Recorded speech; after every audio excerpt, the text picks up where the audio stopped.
You can lose your keys and laugh it off until one day you start losing yourself. Alzheimer's does not begin at 80. It starts right now. But the small choices you make every single day that I'm going to outline over the next few minutes can protect your brain for decades. This is your wake-up call before your memories become just that, memories. Now, it's common these days for signs and symptoms that we experience in our 30s and 40s and 50s to be thought of as normal. Things like misplacing things now and again, a bit of brain fog, can't remember certain things, can't focus for as long as you used to. But you have to understand that this is not normal. It may well be common, but it's not normal. What we call normal age-related memory loss is anything but normal, and we simply don't need to accept it. We know from plenty of traditional communities that it is not inevitable that as you get older, your brain's going to stop working. But in this modern culture, it's certainly getting more and more common. Perhaps you have someone in your life who has struggled with dementia or Alzheimer's. I mean, it's so common now. Most of us, particularly when we get into midlife, have either seen it in a family member or a friend's family member. And we've seen how devastating it can be. Yes, to that individual, but also to the people around them, to friends and to family. But the one thing I really want to get across today is that there are things that you can do about it. You don't have to accept it as inevitable, even if someone in your family has suffered in the past. We know from the latest scientific research that only about 1% of these cases are truly genetic. Most of them are related to the way that we're living our lives. The other important thing to know is that it's not just one thing. There are multiple things going on over a period of time that lead to a diagnosis of Alzheimer's at some point in the future, let's say in your 70s or your 80s. But it doesn't just start in your 70s or 80s. When I spoke to Professor Dale Bredsen, one of the world's leading experts in this field recently, on my podcast about this, he shared with me that this process starts 30 or even 40 years prior in our brains. I don't say that to scare you. I say that to empower you. Because if you know that, then you'll know, oh, wow, the things I do today or the things I don't do today will impact my brain at some point in the future. Okay? So over the next few minutes, I want to share with you 5 simple habits that can help your brain today and protect your brain for the future. Habit number 1, learn something new. We know that when you learn something new, you keep your brain active. And depending on what you do, it can grow new neurons in your brain and parts of your brain can get bigger. Basically, learning new things gives your brain a reason to stay engaged. And the important thing is that it doesn't matter how good you are at that thing. In fact, some of the research shows that if you're not very good at that thing and you find it hard, it actually is more protective for your brain. Now, let's think about this over the context of our lives. Kids are always trying something new. Just think about what happens when we're super young and we are trying to learn how to walk. We don't get it straight away, do we? We keep trying, we try it different ways, and at some point it all clicks.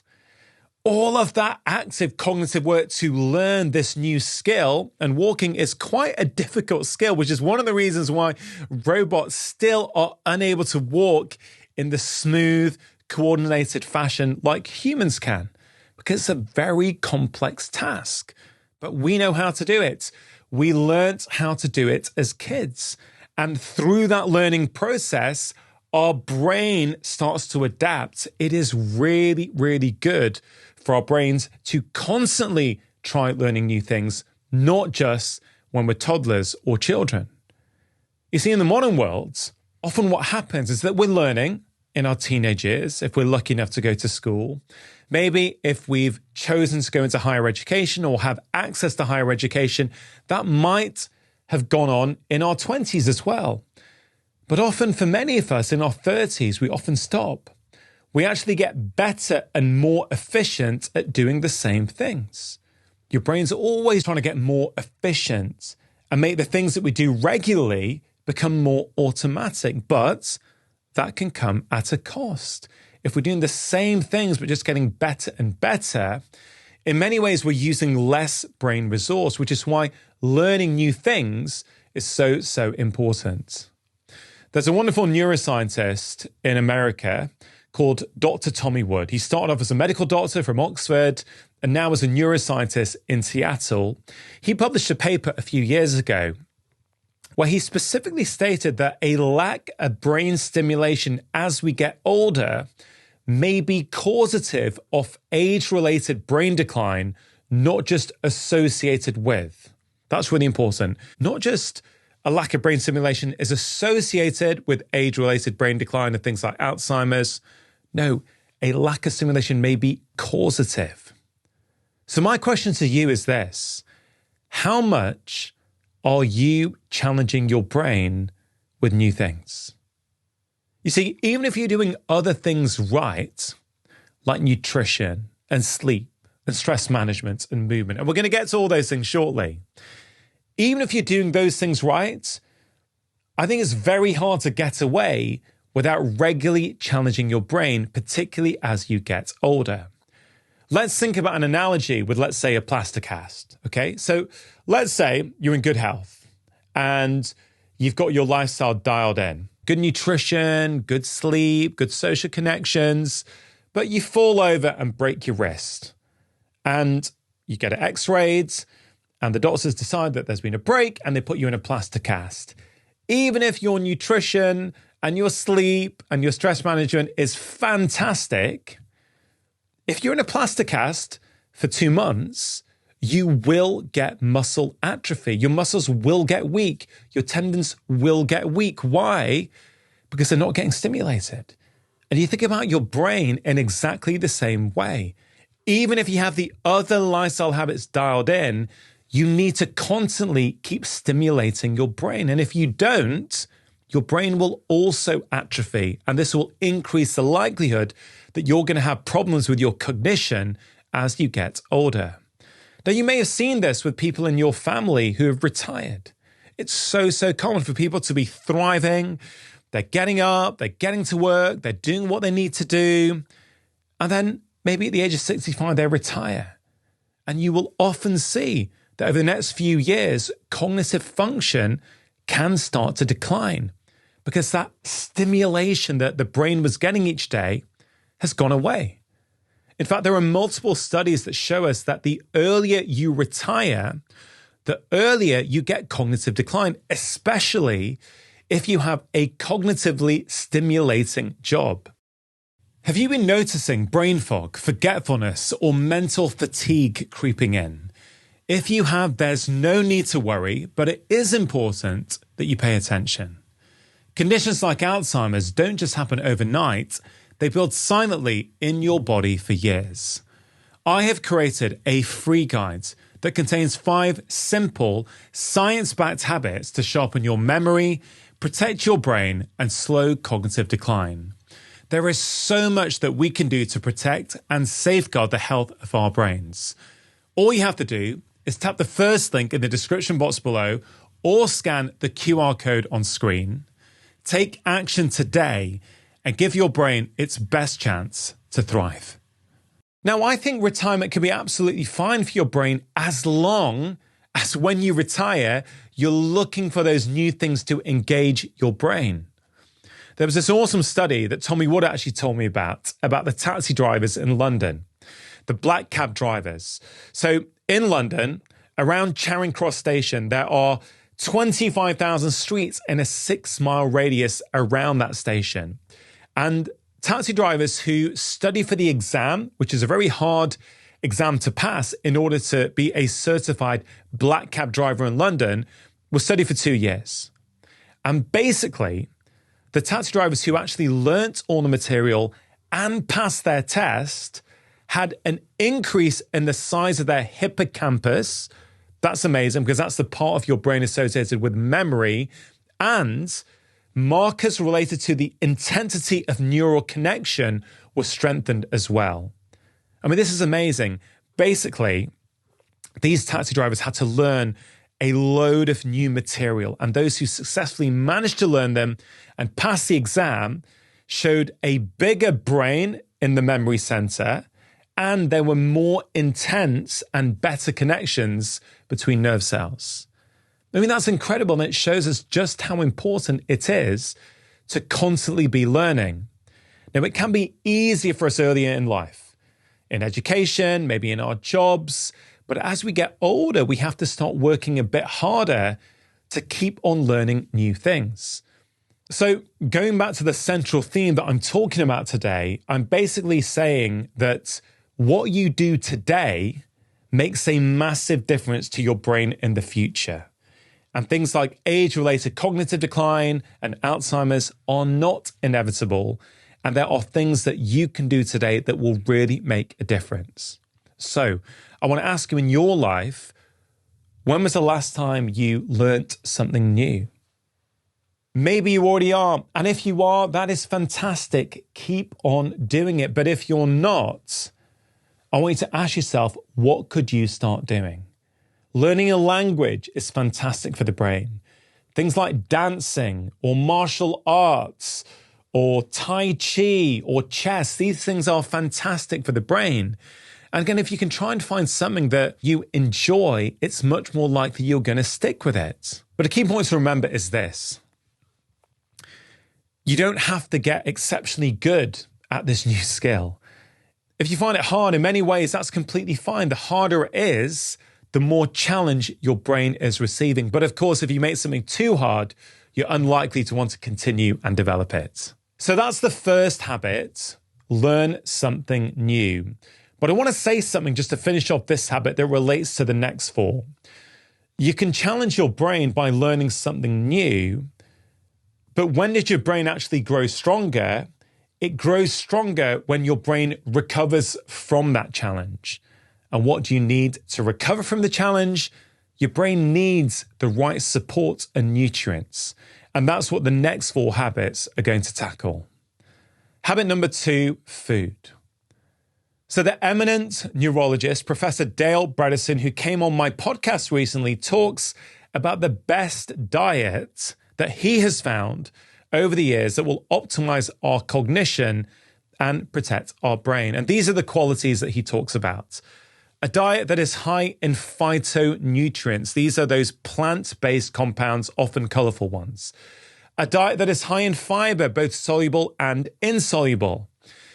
A diet that is high in monounsaturated fats and omega-3s from sources like avocados, nuts, and seeds. He talks about a diet where we limit refined grains and simple carbohydrates.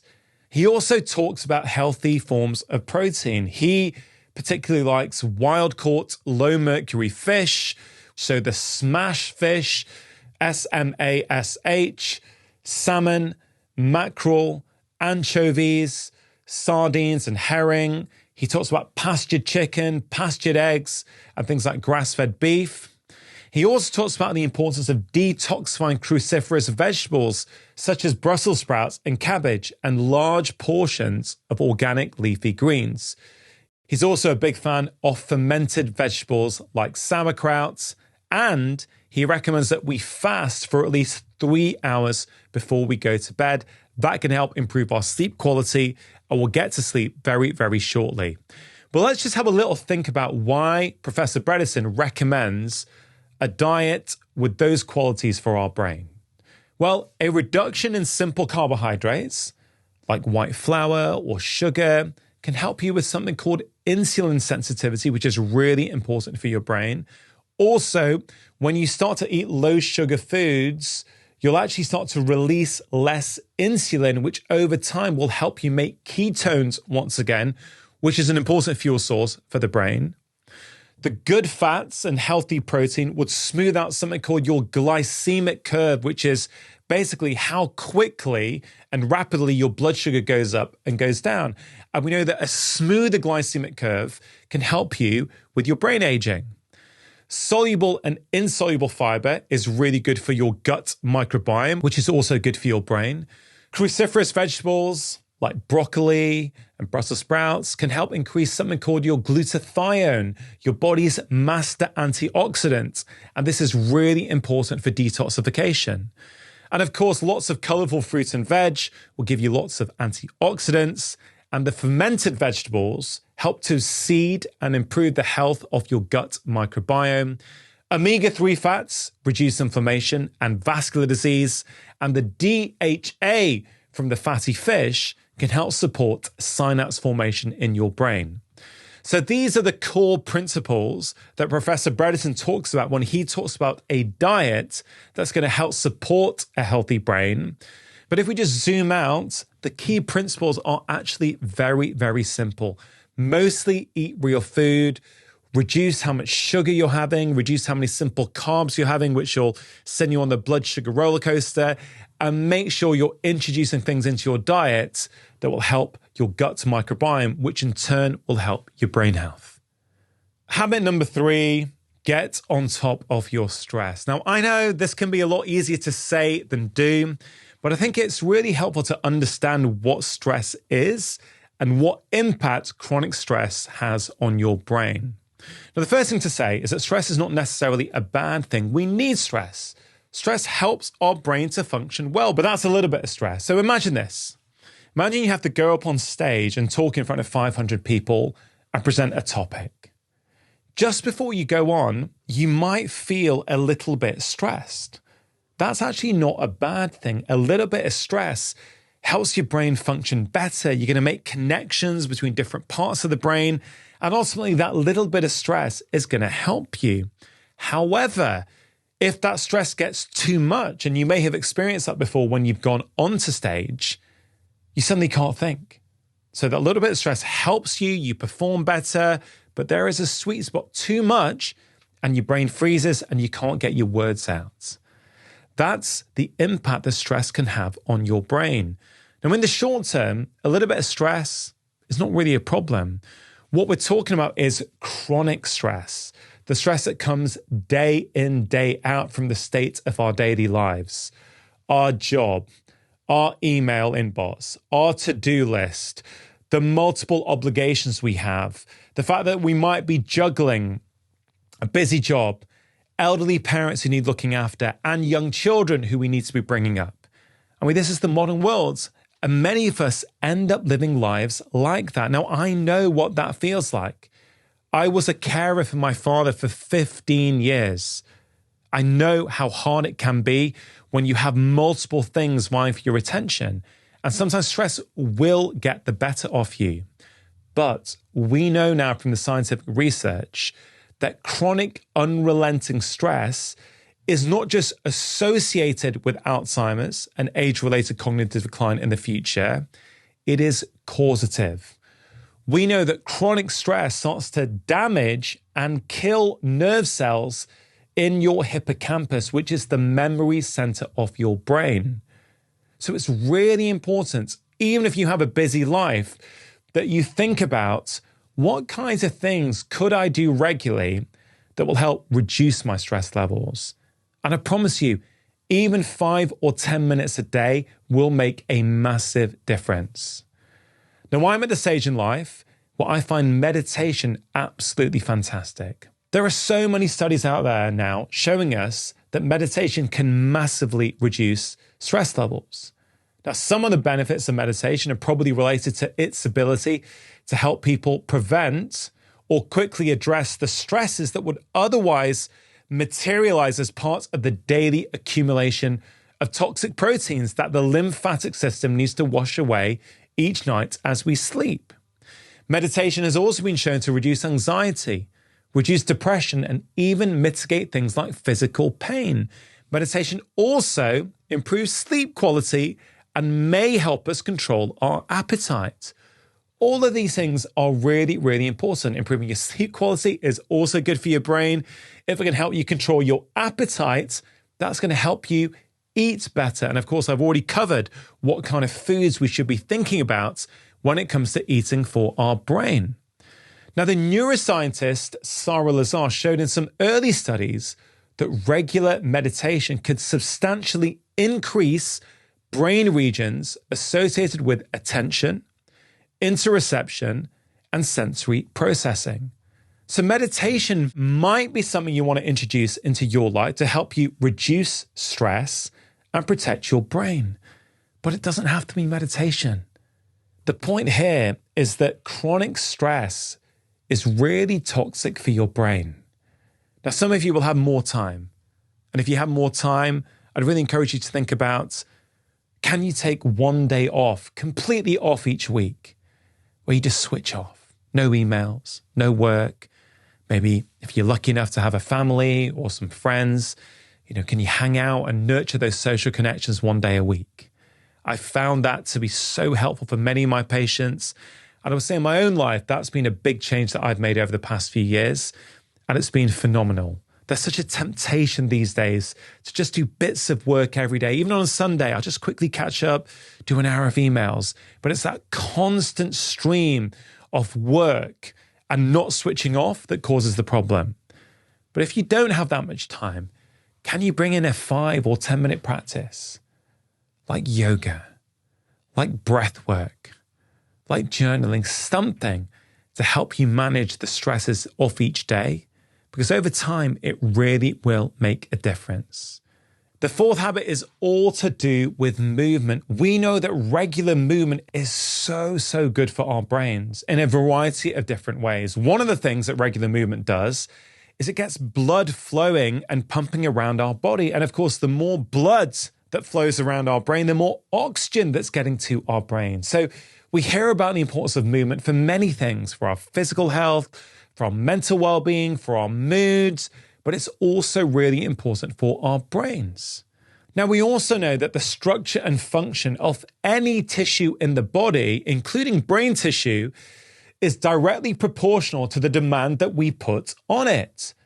Basically, use it or lose it. It's absolutely true when it comes to muscle, but also the brain. You've already heard that concept earlier on, haven't you? About doing something new. Use it or lose it. Either keep showing your brain that there's a reason to stay engaged and to keep growing, or don't. And that's why learning new things is so important. But that's also why regular movement is also so good for our brains. There are multiple randomized controlled trials showing us that resistance training or strength training improves the structure and function of certain areas in our brain. So that's amazing, isn't it? And you may have heard me talk in many of my other videos about the vital importance of strength training as you get older. So do you strength train? And if not, could you start? As well as strength training, we know that movements that have a coordination component can be really good for our brains.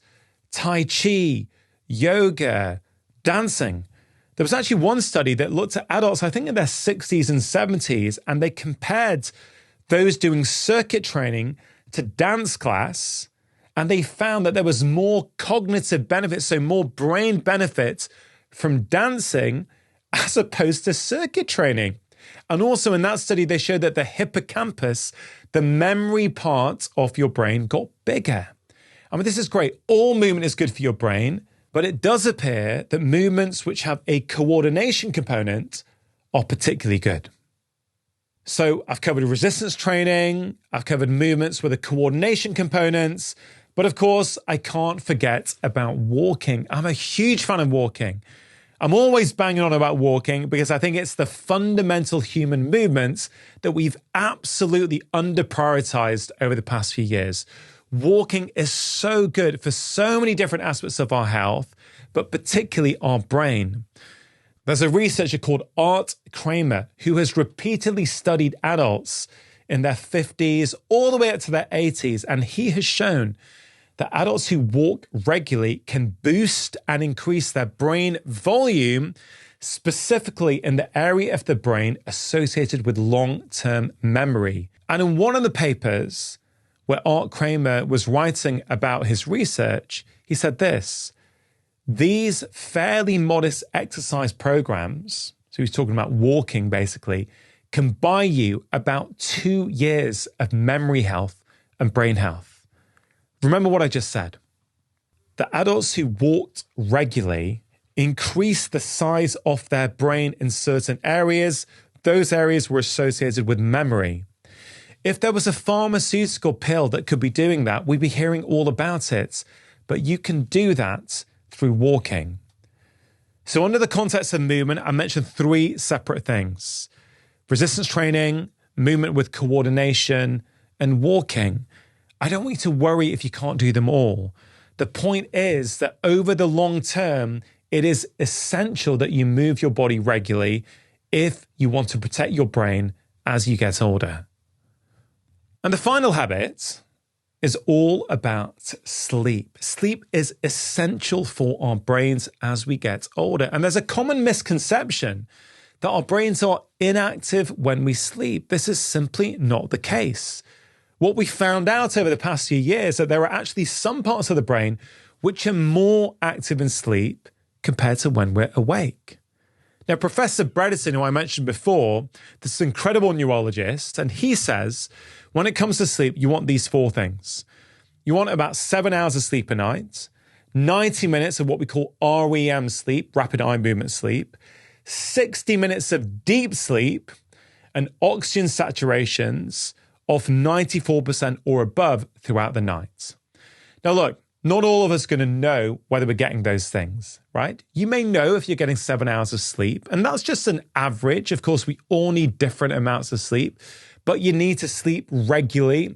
We know that regular bedtimes and regular wake-up times are really important. Some of us wear wearables, which can give us an idea of some of these things, but you have to be aware that not all of the data on wearables are super accurate. I think they can be really helpful for some people, but do take some of the data with a pinch of salt. But he specifically mentions deep sleep, doesn't he? 60 minutes of deep sleep.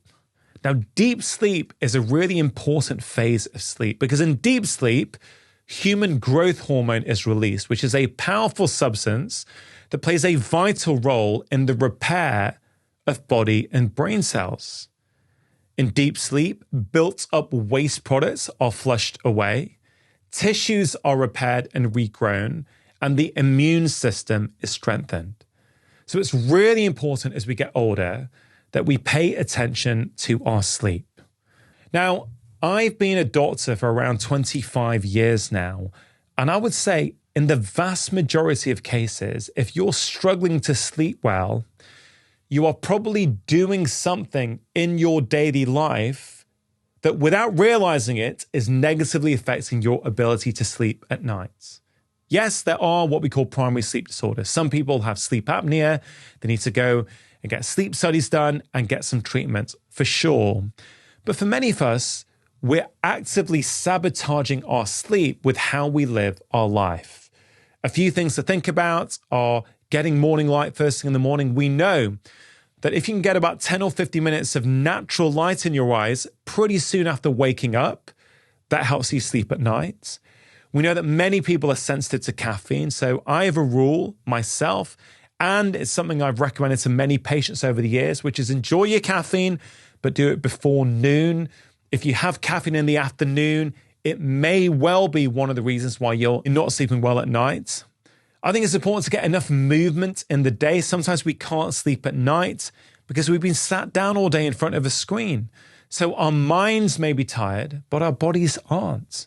So if you can bring in more movement into your daily life, that can also help with sleep. And I'd also say that the final hour before bed, I think, is crucial. What are you doing in that final hour before bed? If you have children, what do you not do just before they go to bed? You don't give them a ton of sugar, sweet drinks, and put bright lights on and loud music. That would be ridiculous. We do the opposite. We try and change the tone, dim lights, read them a story, make sure it's relaxing, soften our tone, because all these things send a signal to the brain that it's not daytime anymore, it's wind down time now. Now, the thing is, as adults, we kind of need the same approach, but we don't think we do. We think somehow that we can watch the toxic news headlines under really bright lights and then somehow fall asleep straight afterwards. Now, sure, some of us can. I will accept that. But for many of us, if you pay attention to that final hour, or if the hour feels too long, the final half hour, you'll probably find that the quality of your sleep starts to improve immediately. So remember, Alzheimer's does not begin at 80. It starts right now. But the choices you make every single day will make a massive difference. Make sure you're regularly learning something new. Pay attention to your diet. Make sure that you're doing something each day to manage stress. Make sure you're doing enough movement to protect your brain, and make sure you prioritize your sleep. If you're able to make a few small changes in each of these 5 distinct areas, your brain is going to start working better today, and those changes will make a massive difference and can help protect your brain for decades. I hope you found this video useful. I would love to know which one of those 5 habits you're going to start working on immediately. Please do let me know in the comments with as much detail as you feel able to share. I love reading what these videos are inspiring you guys to do. And if you did enjoy this video, please do stick around, because I think you are also going to really enjoy this one as well. In this video, I'm going to share with you some of the core life truths that I wish someone had shared with me when I was younger.